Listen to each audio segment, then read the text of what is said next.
दायित्व हमारे बुजुर्गों का है। हमारे नौजवान यदि कुंठित होते हैं, नौजवान हमारी आज्ञाओं से बाहर होते हैं, तो ये और किसी की जिम्मेवारी नहीं है, ये हमारे बुजुर्गों की जिम्मेवारी है। यदि समाज ने ठान लिया, समाज के निर्णय के बाहर समाज की कोई भी इकाई जाती है, तो उसका खुला पूरा बाइकाट और बहिष्कार कर दीजिए। उस व्यक्ति का कोई सहयोग न कीजिए।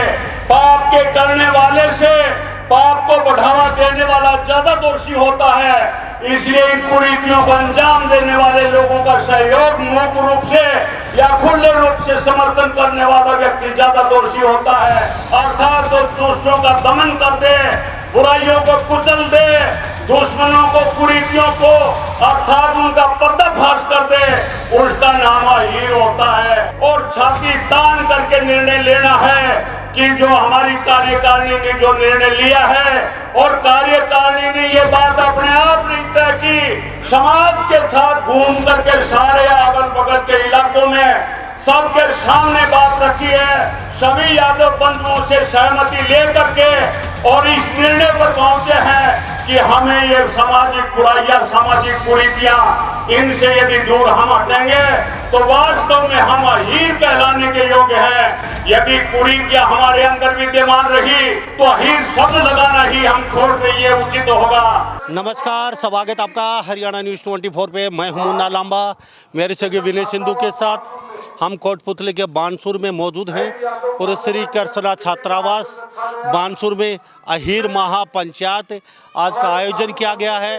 और अहीर महापंचायत को लेके पिछले 6-7 महीने में मुहिम चला रखी थी और आज लगभग 150 से ज़्यादा यहाँ गांव के लोग, शहरों के लोग मौजूद हैं और दूर दराज से भी लोग आए हैं, अमेरिका तक के लोग आए हैं। और यहाँ एक विशेष बात है, यहाँ पे हर पार्टी के नेता मौजूद हैं इस मंच पे। मुद्दा दहेज रहित शादी, ब्याह शादी में डीजे नहीं बजाना, मृत्यु भोज बंद और कई 11 कुरीतियां हैं, 11 बिंदु हैं, उन पे चर्चा चल रही है। और आज विशाल अहीर महापंचायत का आयोजन है।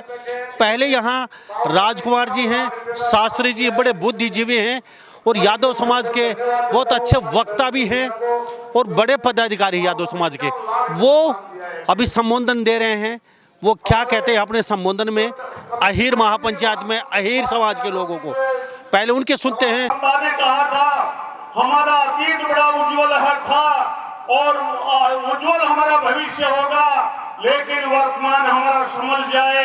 यदि वर्तमान को हमने संभाल लिया और ये दायित्व हमारे बुजुर्गों का है, हमारे नौजवान यदि कुंठित होते हैं, नौजवान हमारी आज्ञाओं से बाहर होते हैं, तो ये और किसी की जिम्मेवारी नहीं है, ये हमारे बुजुर्गों की जिम्मेवारी है। हमारे नौजवानों को संभालना, उनको दिशा और दशा देना, अर्थात उनको मार्गदर्शन करना।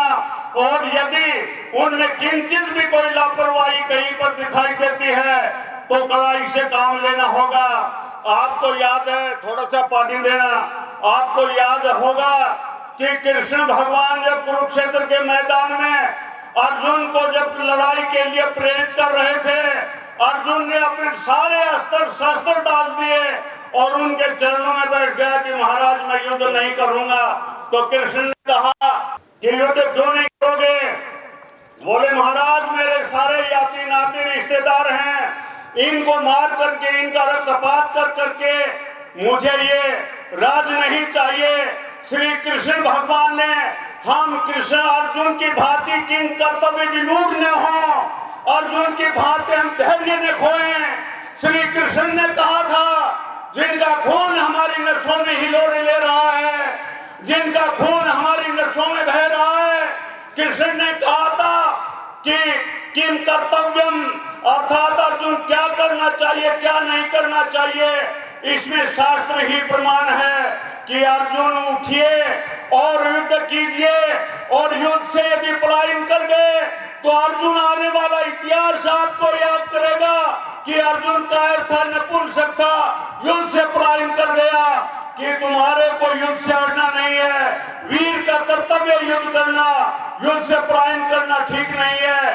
कृष्ण भगवान ने अर्जुन को खड़ा कर दिया गीता को उपदेश दे करके, और गीता का उपदेश ही सारी कुरीतियों का निवारण करने के लिए कि आने वाली हमारी जो पीढ़ी, हमारे बच्चे, हमारी संतान है, वो यदि पथ भ्रष्ट न हो जाए, रास्ता न भूल जाए, अर्थात किसी कवि ने बहुत बड़ा उत्तम कहा कि वह पथ क्या, पथिक कुशलता क्या, जिस पथ में बिखरे शूल न हो, वह पथ क्या, पथिक कुशलता क्या, जिस पथ में बिखरे शूल न हो, नाविक की धैर्य परीक्षा क्या, जब धारा ही प्रतिकूल न हो। इसलिए अर्थात हम विषम परिस्थितियों के अंदर भी यदि आज हम वास्तव में कृष्ण के सच्चे अनुयायी होने का यदि गर्व करते हैं, तो ये 20 मांगे हैं, उनके साथ साथ 4 और विचारणीय बिंदु हैं। इन बिंदुओं पर सबकी सहमति होनी चाहिए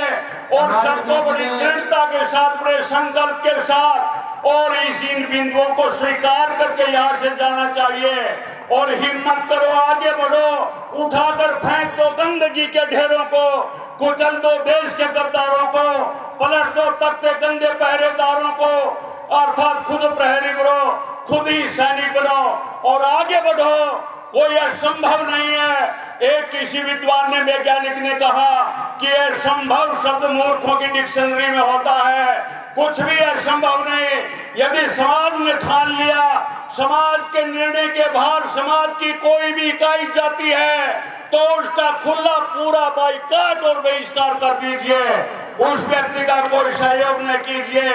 पाप के करने वाले से पाप को बढ़ावा देने वाला ज्यादा दोषी होता है। इसलिए इन कुरीतियों को अंजाम देने वाले लोगों का सहयोग मुक्त रूप से या खुले रूप से समर्थन करने वाला व्यक्ति ज्यादा दोषी होता है। इसलिए दृढ़ता के साथ, मजबूती के साथ, और अहीर उसको कहते हैं कि अहीर दृष्टांत दुष्टांत ताड़यति पीड्यति कंप्यति इति अहीर है, अर्थात तो दुष्टों का दमन कर दे, बुराइयों को कुचल दे, दुश्मनों को, कुरीतियों को अर्थात उनका पर्दाफाश कर दे, उसका नाम अहीर होता है।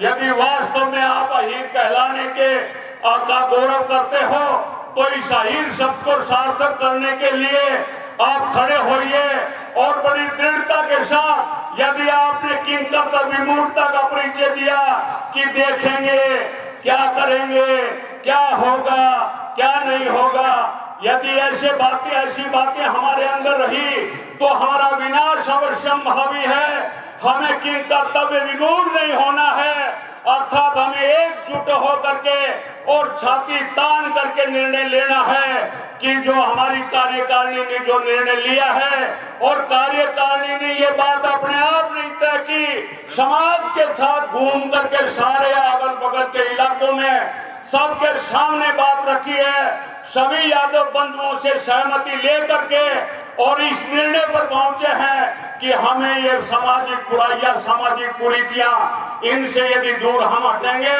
तो वास्तव में हम अहीर कहलाने के योग्य हैं, वास्तव में हम यादव कहलाने के योग्य हैं। यदि कुरीतियां हमारे अंदर विद्यमान रही, ये बुराइयां हमारे अंदर विद्यमान रही, तो अहीर शब्द लगाना ही हम छोड़ दें, ये उचित होगा। तो इसलिए मैं ज्यादा न कहते हुए, क्योंकि अध्यक्ष जी ने मुझे इशारा किया था कि समय का ध्यान रखना, और इधर से भी ध्यान हो रहा है कि समय का ध्यान रखना, इसलिए ज्यादा न कहते हुए इतना ही कहूंगा। बड़ी दृढ़ता के साथ और बड़ी दिलेरी के साथ, बड़े साहस के साथ, बड़े उद्यम के साथ और बड़े मनोबल के साथ खड़े हो जाइए कुरीतियों को उखाड़ फाड़ने के लिए और चीरफाड़ करने के लिए। तो अभी आपने राजकुमार जो समाज सुधारक हैं, शास्त्री जी हैं, वक्ता हैं, बुद्धिजीवी हैं, बड़ा अच्छा सुलझी हुई भाषा में लोगों के एक चीज़ से अवगत कराया है। तो राजकुमार यादव जी जो शास्त्री भी हैं, उनके बारे में आप क्या राय रखते हैं? क्या वास्तव में ही जो 11 जो बिंदु हैं वो सही चुना गया है अहीर महापंचायत ने? क्या ये अहीर महापंचायत ने जो मुहिम चलाई है, क्या 36 बिरादरी में जानी चाहिए, भारत के कोने कोने में जानी चाहिए? आप इस बारे में क्या राय रखते हैं? सभी इन बातों के साथ मैं मुन्ना लंबा, मेरे सहयोगी विनय सिंधु के साथ हरियाणा न्यूज़ 24। नमस्कार, जय हिंद।